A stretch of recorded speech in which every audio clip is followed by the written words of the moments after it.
करा है कि सभी की इच्छाएं यह थी कि नमक विभाग में नौकरी मिले। फिर क्या हुआ, वंशीधर रोजगार की खोज में, वंशीधर रोजगार की खोज में निकले। उसी समय मुंशी प्रेमचंद के पुत्र वंशीधर रोजगार की खोज में निकले। उनके पिता एक अनुभवी पुरुष थे, उनके पिता एक अनुभवी पुरुष थे। समझाने लगे, बेटा, बेटा के पहले आप एक चिन्ह देख रहे हो जिसे अवतरण चिन्ह या डबल इन्वर्टेड कामा के नाम से जानते हैं। इसके बाद यहाँ पे फिर इंग्लिश का उल्टा आई जो है, ये संबोधन का चिन्ह है। किसका है? संबोधन का चिन्ह है। तो मुंशी प्रेमचंद अपने पुत्र को समझाते हुए बोले, बेटा, घर की दुर्दशा, दुर्दशा माने स्थिति देख रहे हो। ऋण के बोझे से, ऋण माने कर्ज, कर्ज के बोझे से दबा हुआ है। लड़कियां विवाह योग्य हो गई हैं। नौकरी में ओहदे की ओर ध्यान मत देना, ओहदे माने पोस्ट की ध्यान मत देना। ऐसा काम ढूंढना, ऐसा काम ढूंढना जहां कुछ ऊपरी आय हो, ऊपरी आय हो। मासिक वेतन, मासिक माने महीना, वेतन माने सैलरी या तनख्वाह। तो पूर्णमासी, पूर्णिमा का चांद है। उन्होंने अपने पुत्र को समझाया कि कहा, बेटा, नौकरी में ओहदे का ध्यान मत देना, ऐसा काम ढूंढना जहां कुछ ऊपरी आय हो। मासिक वेतन माने महीने का जो वेतन होता है वो तो पूर्णमासी का चांद होता है। पूर्णिमा का चांद जैसे एक दिन तो पूरा पूरा दिखाई देता है, लेकिन दूसरे दिन से क्या होता है, घटने लगता है। ठीक उसी प्रकार से मासिक वेतन एक दिन दिखाई देगा और दूसरे दिन से कम होना शुरू हो जाएगा। पूर्णमासी का चांद है जो एक दिन दिखाई देता है और घटते घटते लुप्त हो जाता है। लुप्त माने छिप जाता है। ऊपरी आय बहता हुआ स्रोत है, कह रहा है ऊपरी आय बहता हुआ स्रोत है जिससे सदैव प्यास बुझती है। माने ऊपरी आय जो है जैसे नदी की धारा बहती रहती है और उसमें से चाहे जितना पानी आप निकाल लो लेकिन वो कम नहीं होता। ठीक उसी प्रकार से ऊपरी आय बहता हुआ स्रोत होता है जिससे सदैव प्यास बुझती है, मान जिससे सदैव आपकी सारी आवश्यकताएं पूरा होती हैं। मुंशी प्रेमचंद का कहने का मतलब ये रहा है। इस उपदेश के बाद, ऐसी बात को सुनने के बाद पिताजी ने आशीर्वाद दिया। वंशीधर आज्ञाकारी पुत्र थे। इन सब बातों को समझाने के बाद पिताजी ने अपने पुत्र वंशीधर को आशीर्वाद दिया। आज्ञाकारी पुत्र थे। आज्ञाकारी पुत्र माने पिता की आज्ञा को मानने वाले थे। उन्होंने ये बातें ध्यान से सुनी और घर से चल पड़े। ये बातें ध्यान से सुनी पिता की और घर से चल पड़े। अच्छे शगुन से चले थे। अच्छे शगुन माने अच्छे मुहूर्त में निकले थे। जाते ही नमक विभाग के दरोगा पद पर प्रतिष्ठित हो गए। वेतन अच्छा और ऊपरी आय का तो ठिकाना ही न था। कह रहे हैं कि अच्छे मुहूर्त से, अच्छे शगुन से चले थे।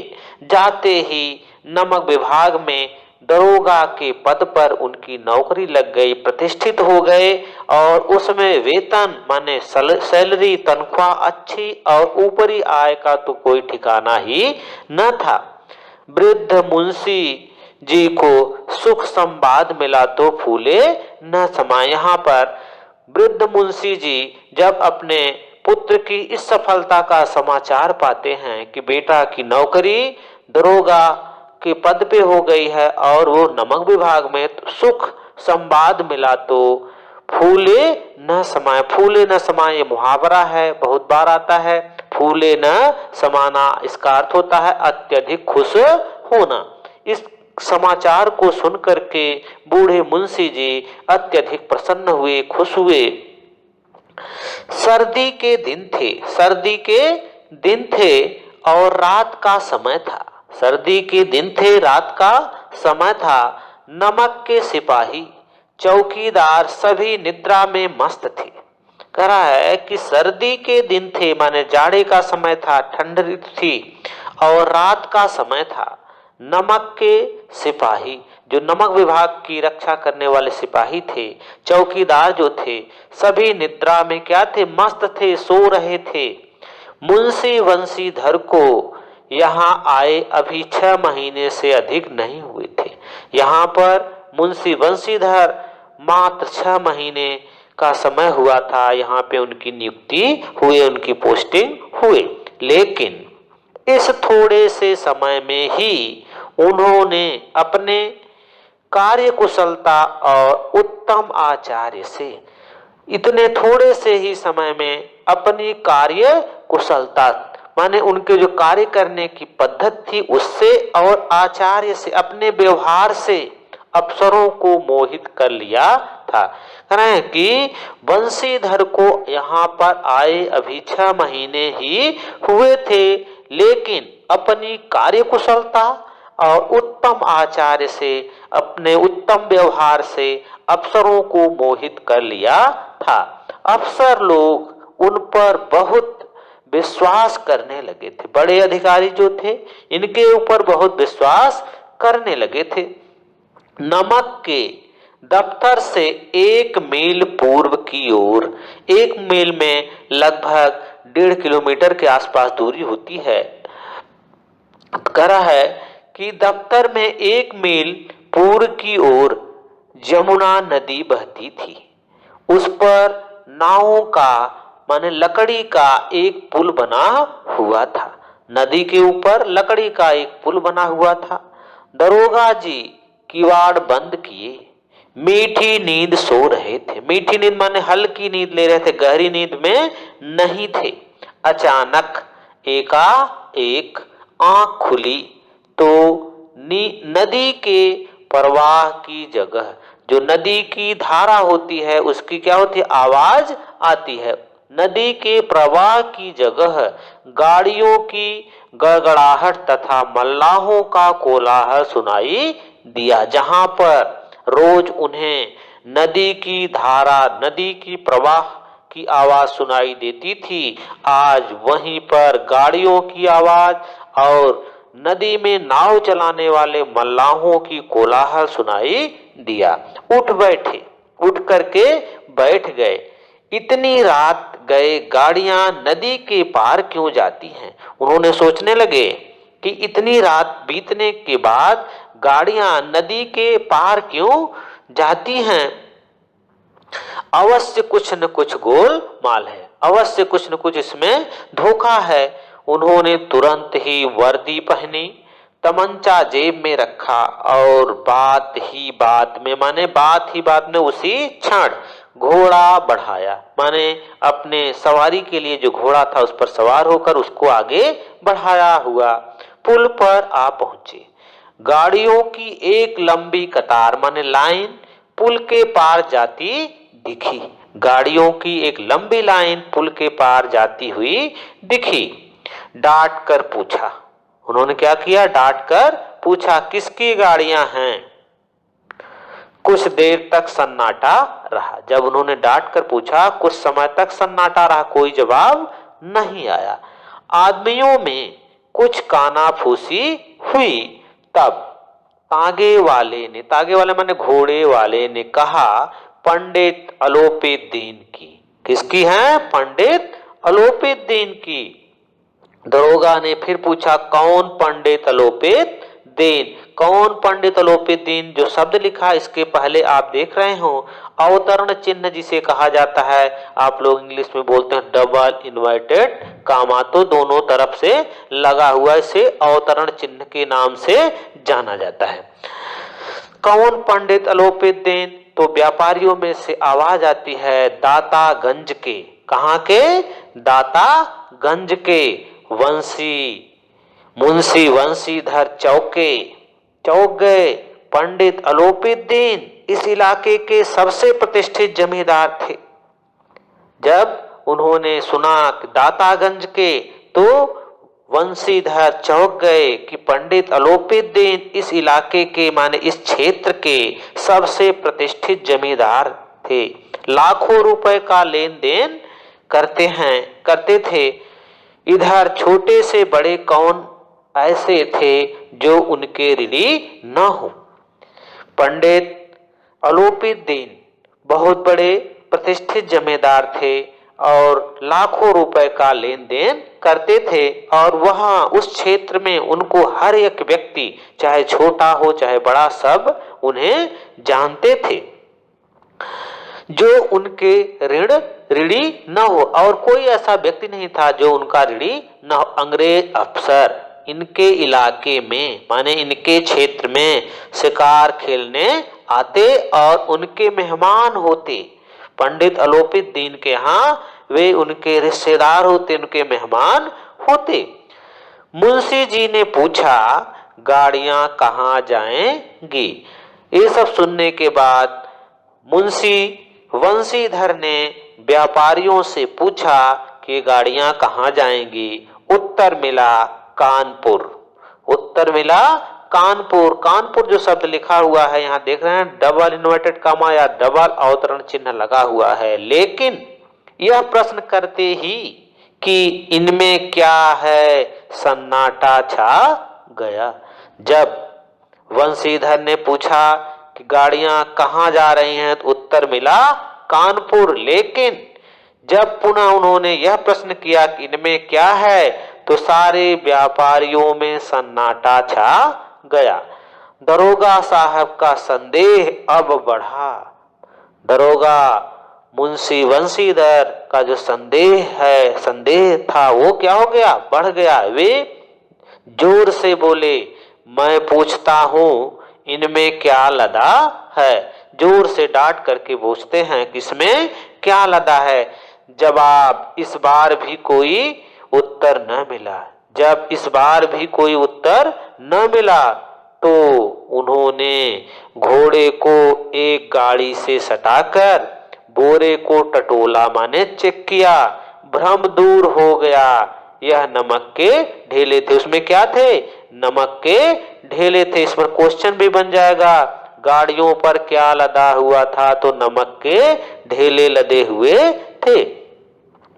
फिर पंडित अलोपीदीन अपने सजीले रथ पर सवार कुछ सोते करा है कि पंडित अलोपीदीन अपने सजीले रथ पर सवार कुछ सोते कुछ जागते चले आते थे।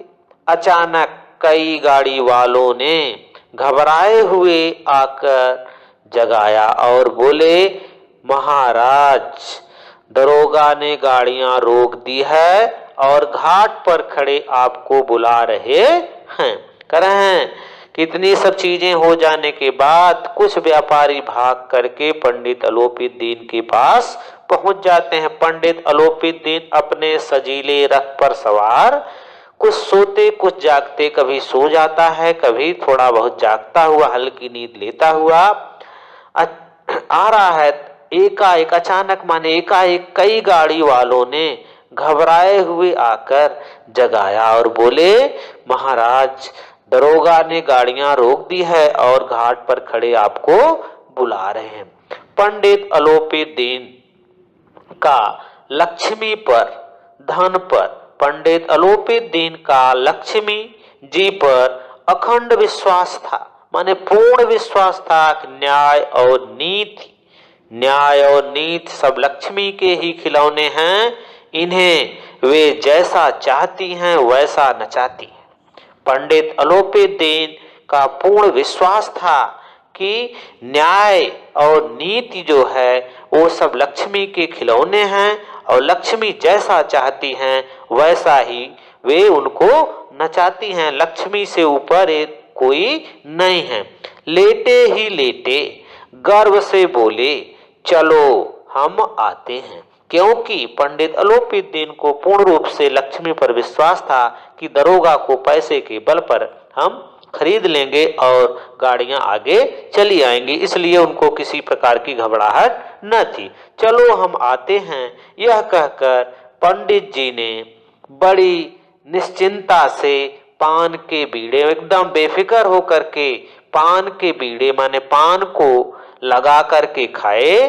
फिर लिहाफ ओढ़े, एक चादर को ओढ़े हुए दरोगा के पास आकर के बोले, बाबूजी। बाबूजी के पहले आपको देख रहे हैं डबल इन्वर्टेड कामा, बाबूजी के बाद नीचे अल्प विराम का चिन्ह लगा हुआ है जो एक हल्का से दिख रहा है। कहिए मुझसे ऐसा कौन सा अपराध हुआ कि गाड़ियां रोक दी गई। पंडित अलोपीदीन दरोगा वंशीधर से बोले कि बाबूजी कहिए मुझसे ऐसा कौन सा अपराध हुआ कि गाड़ियां रोक दी गई। वंशीधर रुखाई से बोले, सरकारी हुकुम। रुखाई से बोले, गर्व के साथ बोले कि मैं गाड़ियां सरकारी आदेश के अनुसार, सरकारी हुक्म के अनुसार मैंने क्या किया है, रोक दिया है। अलोपीदीन हंस करके कहा, हम सरकारी हुक्म को नहीं जानते और न सरकार को, हमारे सरकार तो आप ही हो। पंडित अलोपीदीन ने कहा कि न तो मैं सरकार को जानता हूं, न तो सरकारी हुक्म को ही जानता हूं, हमारे सरकार तो आप ही हैं। हमारा और आपका तो घर का मामला है। कहा कि हमारा और आपका घर का मामला है, हम कभी आपसे बाहर हो सकते हैं। भला आपने व्यर्थ ही कष्ट उठाया, यह हो नहीं सकता कि इधर से जाएं और आपको भेंट न चढ़ाएं। कहा कि मैं इधर से जाता और आपको भेंट माने रिश्वत न चढ़ाता, ऐसा नहीं हो सकता था, मैं तो आपकी सेवा में स्वयं ही आ रहा था। पंडित अलोपीदीन वंशीधर से ऐसी बात कहा कि ऐसा कभी होता ही नहीं कि मैं इधर से जाता और आपको रिश्वत न देता। आपने कष्ट उठाने की कोई जरूरत नहीं थी, मैं स्वयं आ रहा था। और वंशीधर पर इसका कुछ प्रभाव न पड़ा। पंडित की इन बातों का मुंशी वंशीधर पर कुछ प्रभाव न पड़ा। ईमानदारी की नई उमंग थी, नया जोश था। कड़क करके बोले, हम उन नमक हरामों में नहीं हैं। नमक हरामों माने मैं रिश्वतखोर नहीं हूं, जो कौड़ियों पर, कौड़ी माने पैसों पर अपना ईमान बेचते फिरते हैं।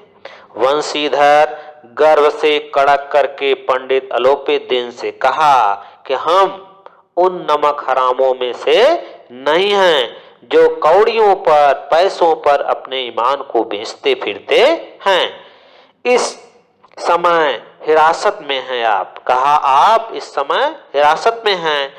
आपका कायदे के अनुसार, कायदे माने नियम के अनुसार, संवैधानिक नियम के अनुसार चालान होगा। मुझे अधिक बातों की फुर्सत नहीं है।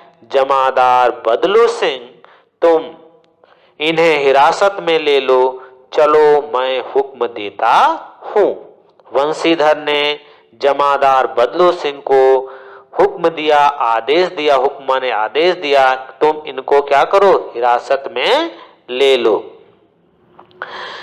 पंडित अलोपीदीन स्तंभित हो गए। स्तंभित माने आश्चर्य में पड़ गए